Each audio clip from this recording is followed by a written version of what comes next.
বললেন রুহু বের করতে পারবা না, আবিষ্কার করতে পারবা না। ইউনাইটেড স্টেটস অফ আমেরিকার এক মেডিকেল সায়েন্টিস্ট সে চ্যালেঞ্জ নিয়েছে যে কোরআন বলে রুহু খুঁজে পাওয়া যায় না, আমি রুহু বাইর করব। কি বের করব? এই রুহু বের করে আমি নোবেল প্রাইজ পাবো, নোবেল লরেট হব। তো 7 বছর সে গবেষণা করছে মুমূর্ষু রোগীদের নিয়ে, মাগার রুহু খুঁজে পায় না। তারপর তার মাথায় চিন্তা আসলে এক কাজ করি, গ্লাস ফিটিং করা একটা ছোট্ট ঘর বানাই, বুলেট প্রুফ গ্লাস, মানে গুলি মারলেও গুলি ঢুকবে না। আমাদের মাননীয় রাষ্ট্রপতি মহোদয়, প্রধানমন্ত্রী মহোদয় যেই গাড়িগুলোতে চড়ে এগুলো বুলেট প্রুফ, গুলি মারলে ঢুকে। তো এরকম বুলেট প্রুফ গ্লাস ফিটিং করা রুম সে তৈরি করে তার টিমের লোকদেরকে বললো, যাও আইসিইউ থেকে, ইন্টেনসিভ কেয়ার ইউনিট থেকে মুমূর্ষু রোগীগুলারে ধরে নিয়ে আসো। তার ধারণা এই বুলেট প্রুফের গ্লাসের ভেতরে যদি, গ্লাসের রুমের ভেতরে যদি মুমূর্ষু রোগীকে ঢুকানো হয়, ওই রোগী মারা গেলে রুহু আর এই গ্লাস ভেদ করে বেরোতে পারবে না। কারণ বুলেট প্রুফের গ্লাস তো কি প্রুফ, কি প্রুফ, বুলেট প্রুফ। তো নিয়ে আসা হলো আইসিইউ থেকে, ঢুকাও। ঢুকানোর আগে বলতেছে চেক হিজ বিপি, তার ব্লাড প্রেশার মাপো। বলতেছে sir BP is okay, check the weight. এবার ওজন মাপো, লোকটার ওজন হচ্ছে 80 কেজি। কয় কেজি? এবার মেডিকেল টিমের প্রধান অনেক আশা ভরসা নিয়ে যে আজকা রুহু দইরা ছাড়ু, ঢুকা। ঢুকানোর পরে এদেরকে আবার অক্সিজেনের মাস্ক দেওয়া, কৃত্রিম ভাবে অক্সিজেন দেয়া, লাইফ সাপোর্টে রাখা। মেডিকেল টিমের প্রধান বলল লাইফ সাপোর্টটা খুলে ফেল। সবাই বলল স্যার খুলে ফেললে তো মরে যাবে। টিমের প্রধান কয় মারার জন্যই তো আনছি, না মরলে রুহু বামু কেমনে।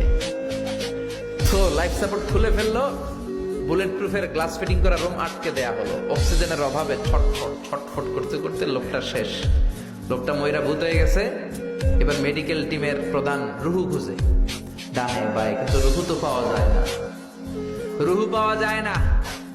এবার গ্লাসের দরজা খুলে মুমূর্ষু রোগীটা মরে গিয়েছে, মরা লাশ বের করে হাত দিয়ে গ্লাসের ভিতরে এরকম খোঁজা শুরু করছে। রুহু কি খুঁজে? রুহু বুঝে এমনি ধরা যায়? এটাকে টাকি মাছ হাতানোর কথা বলে, খুঁজে পাওয়া যায় না।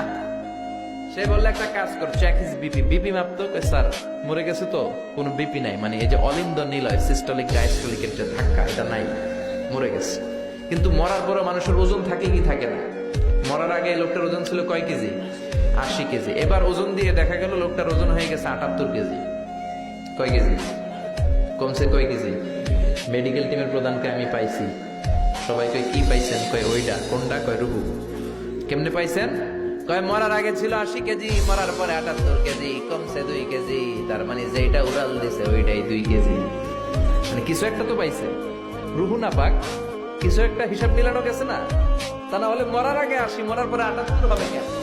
কিন্তু সায়েন্সের সিস্টেম হচ্ছে একটা এক্সপেরিমেন্ট করেই আপনি ফাইনাল জাজমেন্ট দিতে পারবেন, আরো কিছু নমুনা সংগ্রহ করতে হবে।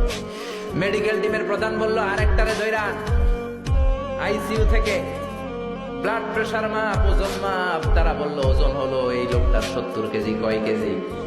আবার গ্লাস ফিটিং করা রুমের ভিতরে ঢুকায় দিল। লাইফ সাপোর্ট খুলে ফেল, অক্সিজেন নাই। এই লোকটাও ছটফট ছটফট করে মরে গেল। এইবারও রুহু খুঁজে, রুহু নাই।